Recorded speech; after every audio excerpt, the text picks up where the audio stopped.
What's going on, everybody, and welcome to the Thrive City podcast. Woo! We've been podcasting, and we hope that you have been enjoying every one of these podcasts. And if you're new to the channel, you're new to Thrive City Church, welcome. Welcome. We appreciate guys. you being here with us. Yeah. And, we hope that you'll go back and listen to the prior podcast episodes. Every single time that we come together, we always do two types of podcasts. We'll either do a vibe and a value. And look, don't let that shake you. Hey, some people are like, when we talk about vibes, they're like, y'all new agey. No, a vibe is just a way in which you feel when you're in a particular environment. Yeah. And so our vibes and our values are there to kind of guide our church. Yep. And so we either talk about a vibe and a value, or we'll give you an update on where we are in this church planning journey. We have, so it's 2024, January, we launched on social media. Mm-hmm. We had our first interest party, first vision night, last day of February. Mm-hmm. So we have been on this journey for this year. We're midway in. Yeah. About to be June at the time of this this recording. Mm-hmm. It's the end of May. This is coming out in June.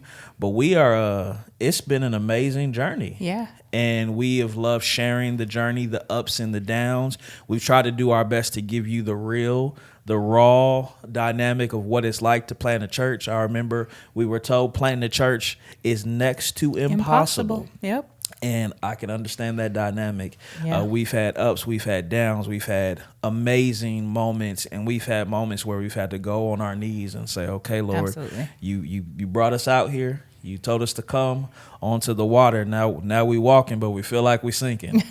And so all of that has been a part of the process. But I really feel like development really happens in the times where things aren't going the greatest. I think if we stayed in a comfortable, familiar place, it requires no growth. Yeah. I heard somebody say, all growth happens outside of your comfort zone. That makes sense. And I said, because working out is definitely outside of my comfort zone, and development happens when I put in the work. And I think what's funny is that both of us we know the value of health. Yeah. We do. And we understand pastoring the church, one of the things that we want to do is also be an example of what it looks like to live a healthy lifestyle physically. But man, I tell you, sometimes your cooking be so good, like it's your fault that I don't lose weight. Y'all see how he just blamed me for that? On you. You know, there's this thing, it's called portion size. Yeah. So you can enjoy the cooking, but just be intentional about how you portion it out. But here's the thing. When it tastes the way it does when you cook, I forget what the portion is. Right. And I just keep going back. Me and Elijah. You and Elijah. That's my second youngest son. He eats more than 17 people altogether. But stays fit. I would love to have his metabolism. He's what, 16? Still. Give me a 16-year-old metabolism. Look, Lord, if you could do anything, if you could use anyone for a better metabolism, Lord, it's me standing in the need of prayer. So whenever we start a podcast episode, we always start with the question of the pod. Question of the pod. Wasn't that funny when we had the launch team social? We had the 15 questions about Thrive City, and we were asking people how we start the podcast and how we end the podcast. Yeah. And while there were some technicalities, a few words missing here and there, it's good to know that our team is intentional about engaging and watching the podcast and, coming along on the journey with us as we talk about different things. So that was pretty cool to see. I think one of the reasons why we started the podcast is to give people a deeper look into what we actually think and what we believe and how we move. Because I think it's important when it is that you are being led by someone is you want to make sure that you not just know what they do, but you want to know why they do it. Yeah. And that's the principal thing. Yeah. And so it's been fun allowing people to get, into our lives and to hear about our life. And, we run into people all the time in the West Valley of people who are like, hey, you're the people from social media.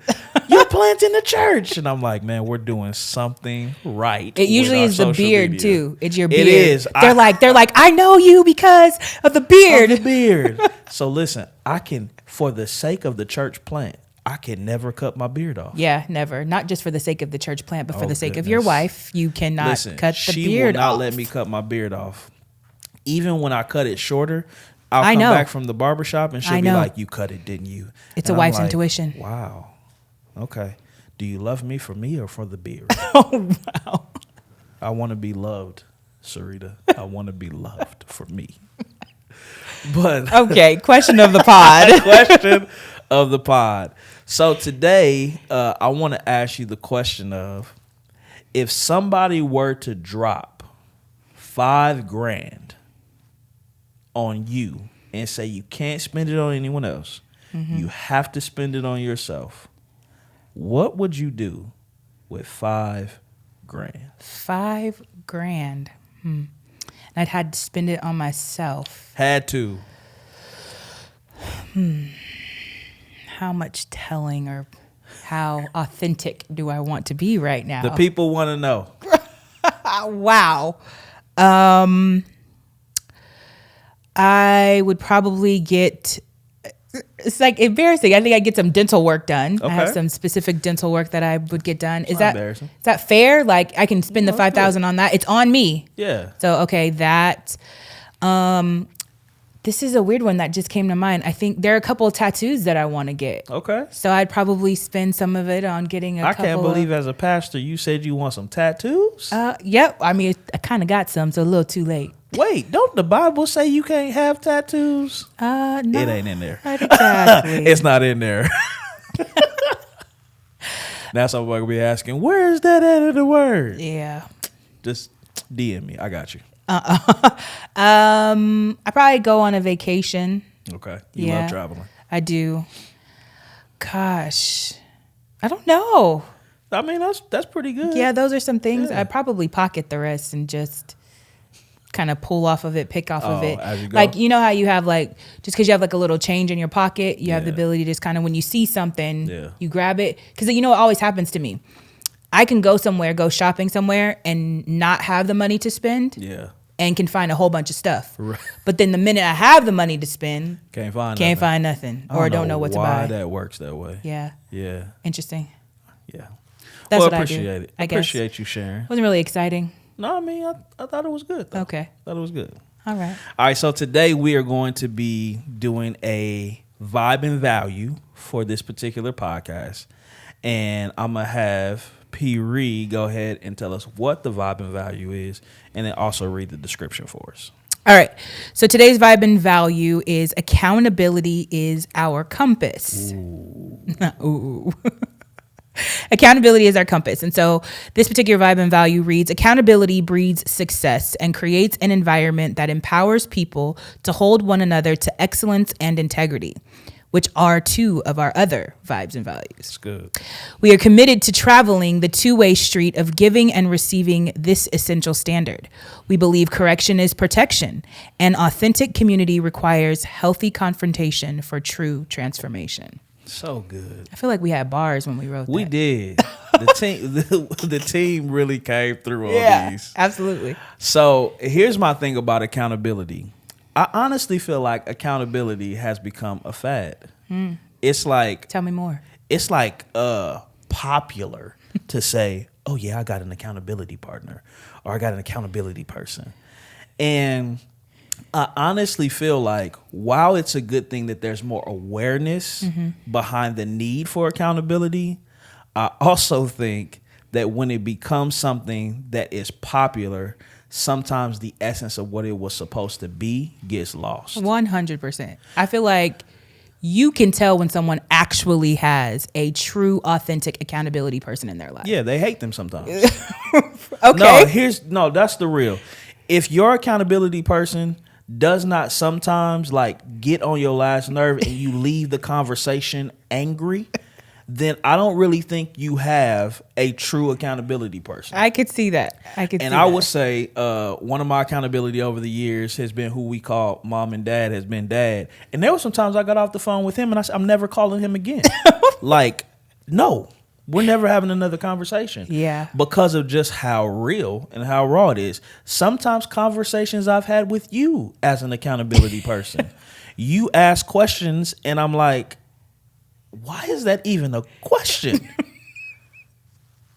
But I really think that the essence of accountability should be that person is willing to say the things that other people won't say. Yeah, they're supposed to challenge you to become better, to become the best version of yourself. Yeah. And to hold you to that standard. Yeah. Now, I'm gonna be like completely real. P. Ree is the real deal when it comes to assertiveness with asking questions no one's going to ask you. And sometimes that can give her a little bit of a bad rap at times. Yeah. But a lot of times they are necessary conversations. My growth as an individual is because she was willing to confront things about me so I'm very grace oriented. Like, I'm the type of individual that, like, you know, when I see God in the Bible, Jesus in the Bible, I hear him from like your lamb version. It's like, you know, when Peter is walking on water and he says, you know, Peter, why did you doubt? Like, I hear that as Peter, son, why did you doubt? Some other people hear it like, Peter, what's wrong with you? You shouldn't have came out here. Like, they hear Jesus sound like Mr. T. I mean, I did sound like Mr. T. You did. You really did. Yeah. I pitied fool. So I'm very grace oriented, and I've always been that way. I'm not just that way with myself, though. I'm that way with most people. And so being on the other end of I'm grace, you're more truth, that can sometimes get interesting.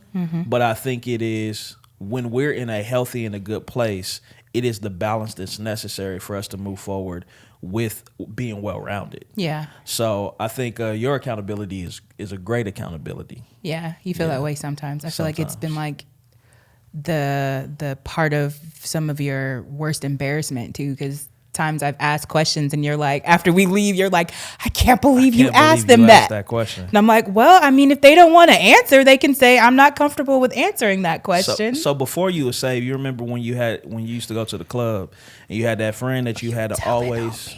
I said before, not you. I'm saying like people in general. Oh, you crazy. People in general. You just told on yourself at that point.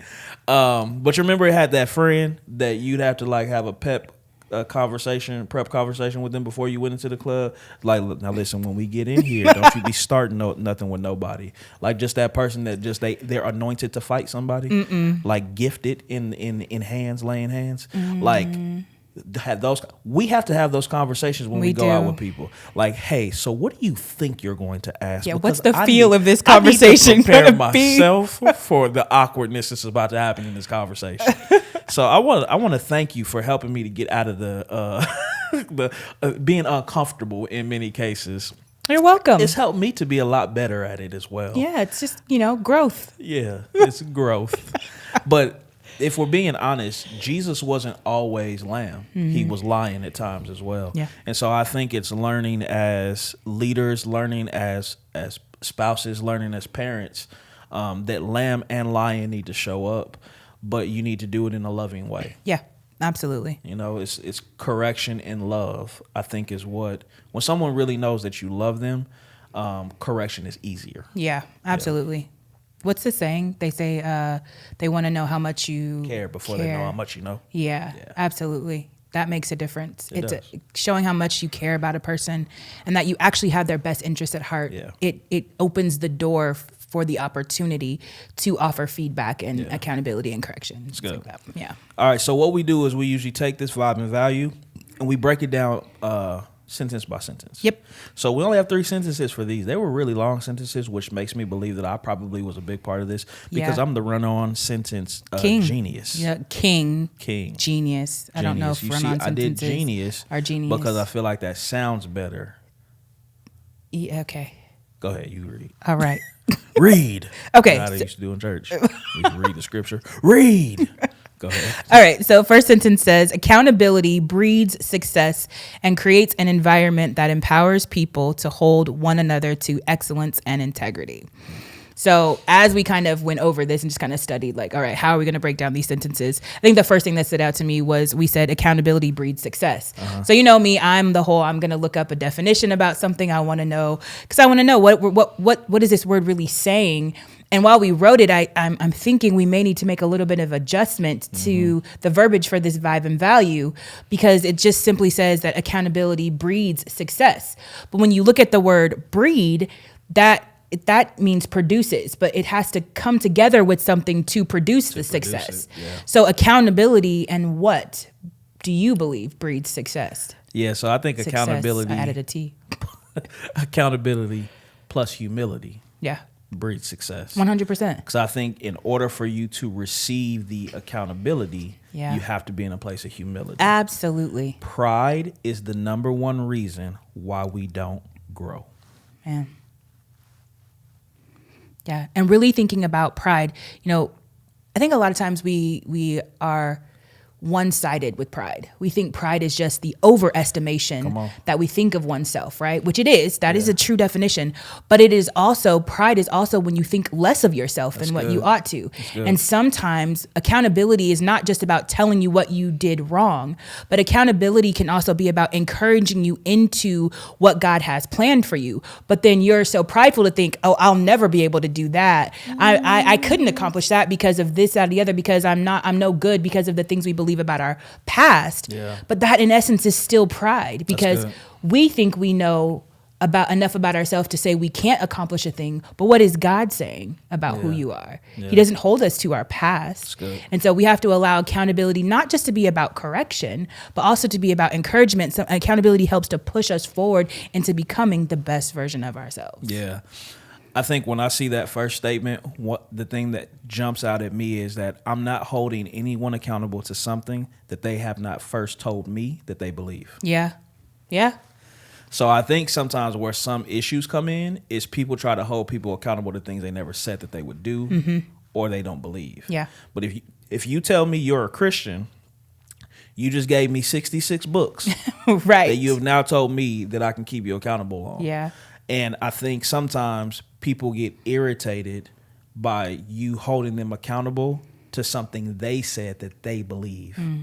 And the truth is that if you say that you believe it, the only way for you to actually walk in that and grow in that is you have to have accountability and humility behind it. Yeah, absolutely. Yeah. It definitely takes humility to be held accountable. And I love what it says. It says it creates an environment that empowers people to hold one another. And I'm just going to stop right there. I feel like when you're building a culture, you have to build a culture of feedback and build a culture of accountability.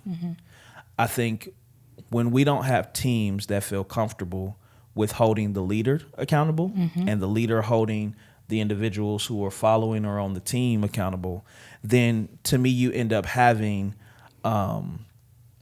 you create environments that aren't conducive with growth. Yeah, you shut it down. Yeah. And I think sometimes as leaders, we have to be careful not to feel like we have been anointed to hold people accountable, but not been anointed to be held accountable. Yeah, like we're exempt from it because we're the leader. Yeah. I actually think the more accountable, the higher that you go in leadership, the more accountable you have to be. 100%. Yeah. I think we're going to probably get into this a little bit later, but I think we think because of maybe the level of success that we've experienced as a leader, that somehow says that we've made it. Yeah. And we don't need eyes on us because we've experienced some sort of success. But in a previous podcast, we talked about success is actually obedience. Right. And I think that there is a piece of accountability that requires us to be obedient to. It's us being obedient to someone that God has placed in our life that is giving us feedback and direction and, perspective and stuff like that. And so there may be some things we need to change or adjust, even if we don't think we need to. Right. We're still going to submit to that so that we can build the correct character, the right character that we need to continue to maintain the success that we have. Yeah, you like there are so many stories to me in the Bible that speak to this dynamic. When you look at David, who is successful, who continues to have all this success with leading his armies, and they're taking everybody by storm. They're not losing at all. But then he doesn't go when he's supposed to go and fight. Finds himself on a roof. Now watch this. He sees Bathsheba, and he doesn't go tell her to come. He sends someone to go get her. Now here's the thing. If he would have had people around him that was willing to hold him accountable and say, Kang, not King, Kang, I don't think this is a good idea. Yeah. Because you have a wife and she has a husband. So as much as you would like me to do this, this is wrong. Yeah. So David shows us it doesn't matter the amount of success you have. If accountability with humility isn't present, you're not going to have success. Right. And what you see what happened after David's situation, he ended up having so much go on with his family, and his family dynamic was not successful because of the decision he made not to be held accountable. Yeah. I mean, I could go on Moses, like using David though as an example with what we're talking about in this first sentence where it says, you said, hold one another, and it goes on to say excellence and integrity. Yeah. So when we consider what integrity is, we've said that it's when our said beliefs align with our actual behaviors. Yeah. And so I would imagine as a king, there is a level of integrity that a king has to live in and has certain said beliefs, and his behavior didn't line up. And then I think also to holding one another to excellence, which means extraordinary stewardship. Yeah. And I don't think he extraordinarily stewarded the power that he had as king. Come on, because she couldn't say no. She couldn't. He's the king. And you know what? I love the example that you give with David too, because it really speaks to the people that we have in our circle, the people we have around us.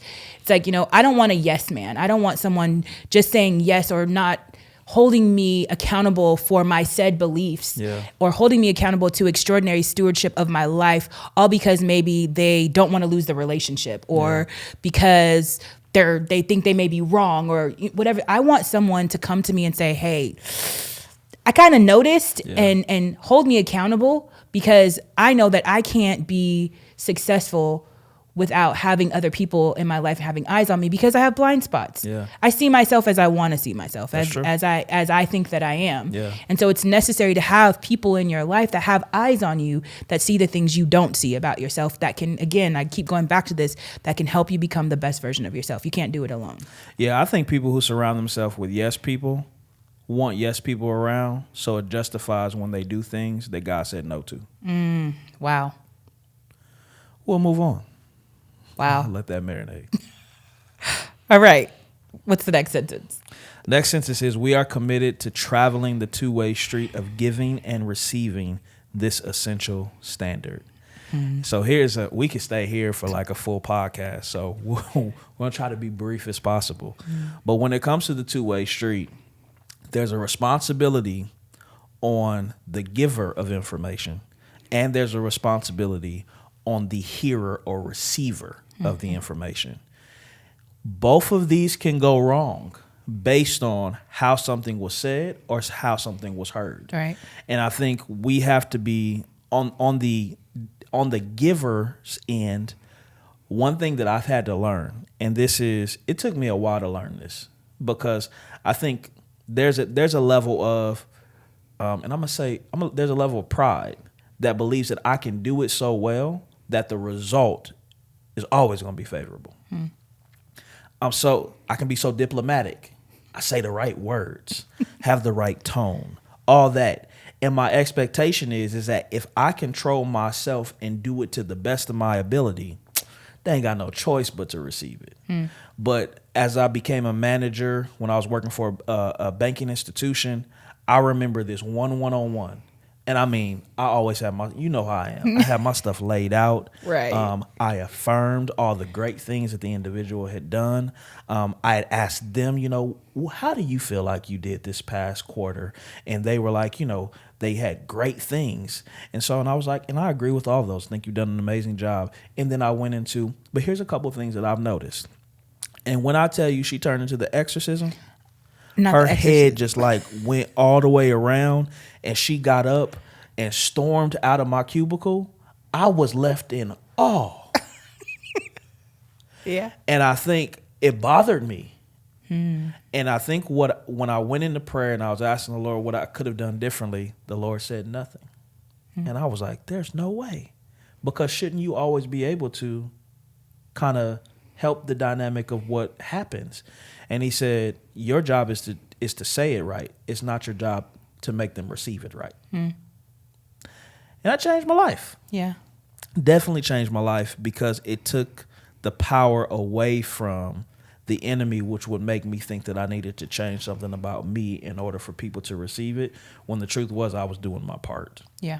So that's good. You got any thoughts on that next sentence? I think what stands out to me into that next part is the two-way part.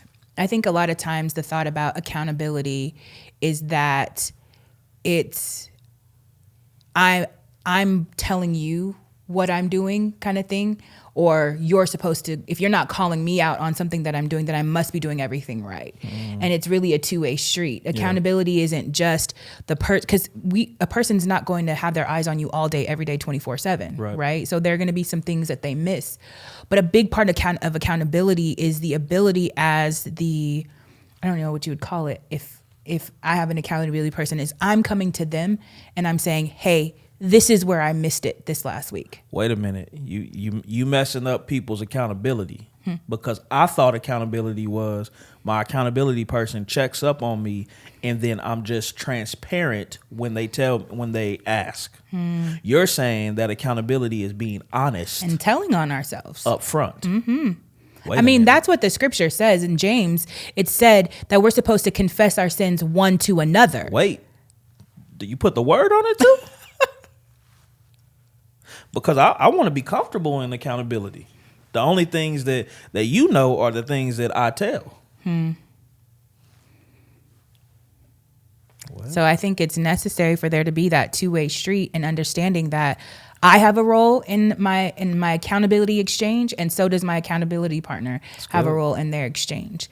And I just really want to reiterate the idea of accountability. It's not supposed to be this condemnation session. Come on. It's supposed to be this session where you leave feeling terrible about yourself. You leave feeling defeated and discouraged. Even if we do handle a situation wrong or we make a mistake throughout the week, as an accountability person, if I'm holding someone accountable to their said beliefs, to their standards that they've communicated to me, I also want them to walk away knowing, number one, that they're still loved. That's good. That they're still accepted. Yeah. And that's a part of accountability. We have to be accountable to know that even when we make mistakes, that doesn't mean that somehow robs us of being loved and accepted. And then at the same time, we have an experience in whatever type of exchange that we have. And I want to make sure I'm checking on them to say, okay, how are you doing with how you're processing this experience? Yeah.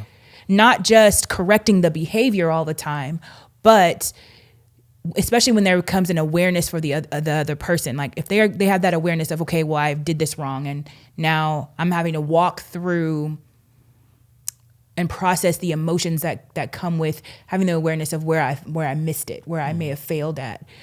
So I want to check on that person to see how are you doing with that, making sure they don't slip into condemnation and slip into bad self-talk and negative thinking, and making sure to uplift them and surround them with love, with grace, and uplift them and help them get up and dust themselves off and encourage them to keep moving forward. That is a part of accountability as well. Yeah, I think that if a person that is going to be an accountability person isn't good at affirmation, isn't good at appreciation, isn't good at pointing out the good things, then they almost have to make an adjustment with how upfront they are with their correction and accountability. Yeah. Because I think that the affirmation piece should always be greater than what you have to correct and things of that nature, because when you come through that filter, it's better received by the individual. And I'll say this, not every situation that happens needs to be corrected. And this is how I know, because Jesus didn't correct all the time. So we already know, based on the word, Judas was stealing money. Yeah. Jesus never dealt with it. Perspective. And so I think there is a level of, as an accountability person, is really asking the Lord, is this a situation that I need to deal with? Yeah. Is this something? Do I need to say something? Do I need to say it that way? Because sometimes I think there is a conviction of the Holy Spirit that is supposed to be the catalyst that leads them to confession, as opposed to someone having to say it sometimes. Yeah, absolutely. So I'm not saying that you don't say anything about anything, but I am saying that Jesus shows us he was very upfront. I mean, he was correcting folk. He was correcting folk. But there are times where you see he didn't correct. Or even the way he corrected was so loving. It's like with Peter that denies him. It's like, Peter, do you love me? And it's like, yeah, I love you. Peter, do you love me? I just told you I love you. Peter, do you love me? And it was the third time that Peter understood that he was redeemed. Jesus was giving him the opportunity to redeem the denial. But he never said anything about his denial. So I think that's so beautiful. You know what? It's like he shows us that there are different ways to approach accountability and correction. And I think we have to be sensitive to God's Spirit to know which one is supposed to show up in the moment. Absolutely. Yeah. Absolutely. Well, that leads us to the last sentence, where it says, we believe correction is protection.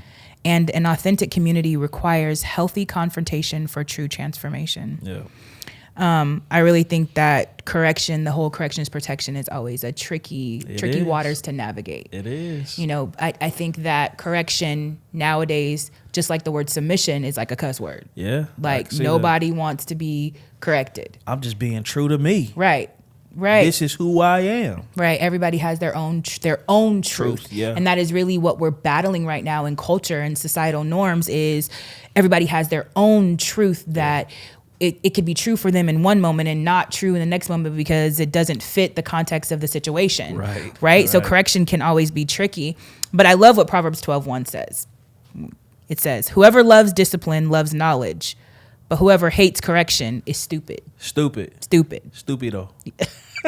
It's stupid though. Yeah. Yeah. I did that for you. Thanks. Appreciate it. That's what the word says. I mean, we're not calling people stupid. We didn't say that. No, we're not calling people stupid. That's just what the word says. That's what the Bible says. And I think it even goes into even with parenting, that a parent who doesn't correct their child hates their child. That's what the word says. Right.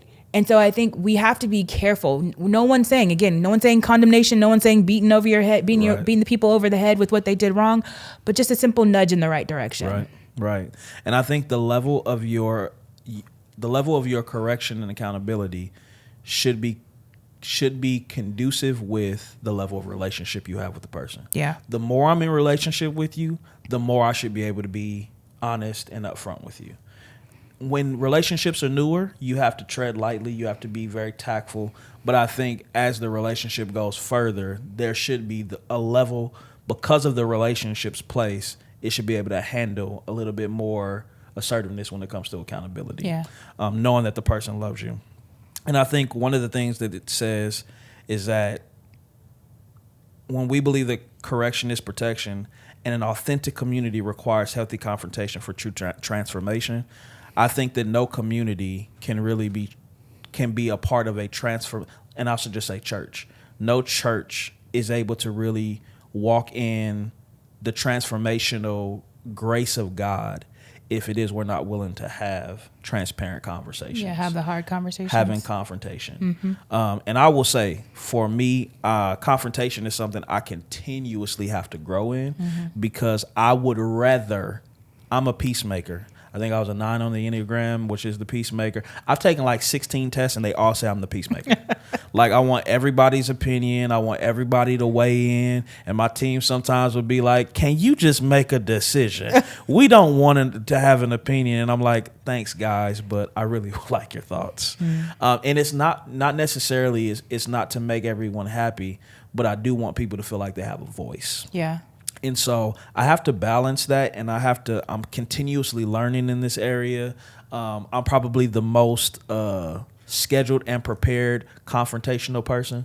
I like have how I'm going to say how many affirmations I'm going to say, the verbiage that I'm going to go from this statement to this statement. Like it comes sermon prep almost. It's like sermon prep for me when I have confrontation. Wow. Because I care about how people walk out of the office, out of that conversation with me. I want them to know, like you said, they're loved, they're valued, but there is something that we need to talk about to correct. Yeah. And so it's very methodical for me. I think I'm on the other end of it where I don't so much struggle with confrontation. Don't get me wrong. You know, everybody gets that angst, feeling. You know, that feeling before you have to. I feel it in the bottom of my feet. I don't know where you feel it. I kind of feel it in the pit of my stomach and like the backs of my arms. I know that sounds weird, but that's just where I feel it. No. I think I'm more so I'm okay with confrontation because I'm just with having, and I'm going to use this word just for the sake of explaining it, but having like the prophetic gift, it's like, it's this justice thing for me. It's like, you know, not justice necessarily must be served, but just be seen. It must be accomplished. And so it's like, I'm so focused on that, like righting the wrong, that I have to be careful in the delivery of it. Yeah. You know how the scripture says, I think it's in Proverbs where it talks about you catch bees better with honey than with vinegar. Yeah. And I have to remember not to use so much vinegar and be more sweet like honey when approaching certain things, because that invites a person in. It shows them that I care, that I'm not just about correcting the wrong, but I'm about seeing them improve, and whatever that takes, you know, being patient, being understanding, being empathetic. So I'm on the other end of that, where I definitely have to learn the balance. I think one of the things you've always taught me is the whole, like the sandwich method, you know, affirmation, then give the feedback, then affirmation. Yeah. And so for me, it's like, while it's probably not as extensive as a sermon prep as yours is, sure, I do have to remind myself in those moments, do not go straight for the jugular, Saryta. Tell them you love them. Smile. Do something first. Yes. So that is the area I am constantly working on as well. And I think that's and this may be a tangent, but I feel like this is something that we can help people with, is that when you have different giftings in the household, and you're married to a different gift, it's going to take work to be able to see them from the right lens and understand that is their part that they're supposed to play in the kingdom. So with Saryta having a prophetic gift, I understand she sees things black and white. It's like, you lying or you telling the truth. There's no gray area. She is a justice advocate. What is the right thing? And I am like more on the pastoral gifting, where I'm like, you just want to take care of the sheep. I want the people to be fine. I don't want them to walk away from Jesus. I want, it's like I'm like very caring, very shepherding.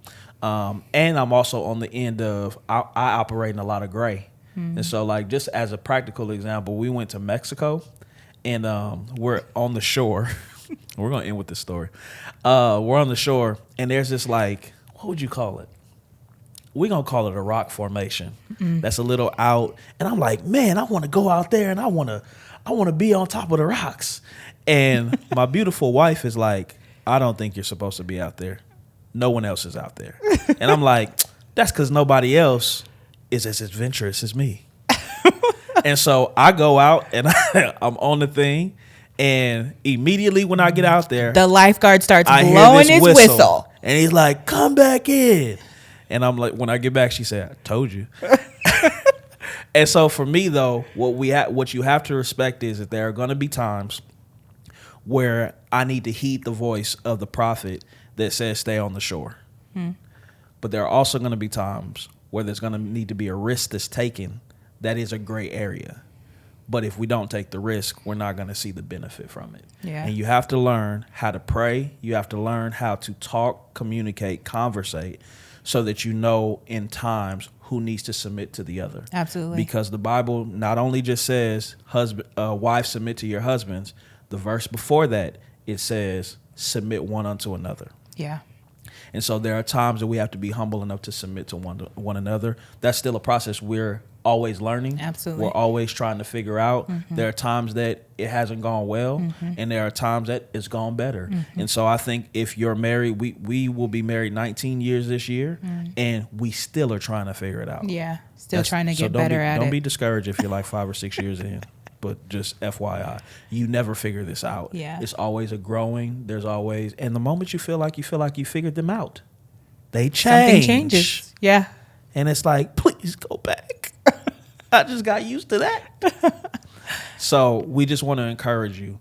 Accountability in a relationship, in a marriage, as a parent, as a leader, as a friend, is something that is necessary to continuously help. And we talked about it being a compass. Yeah. It's a guide. It gives direction. It does. And so allow the people that God has put into your life to help to direct you.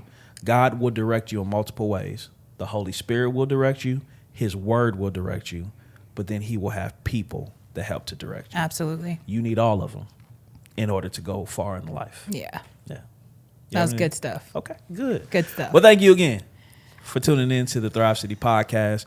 We appreciate having these conversations with you, and we hope that you're learning something out of it. We hope you walk away transformed a little bit better, have made a little bit of progress. And remember, we always say, and we believe it with all of our heart, you were not designed to survive. You were designed to thrive. We'll see you next time. See you guys. Bye.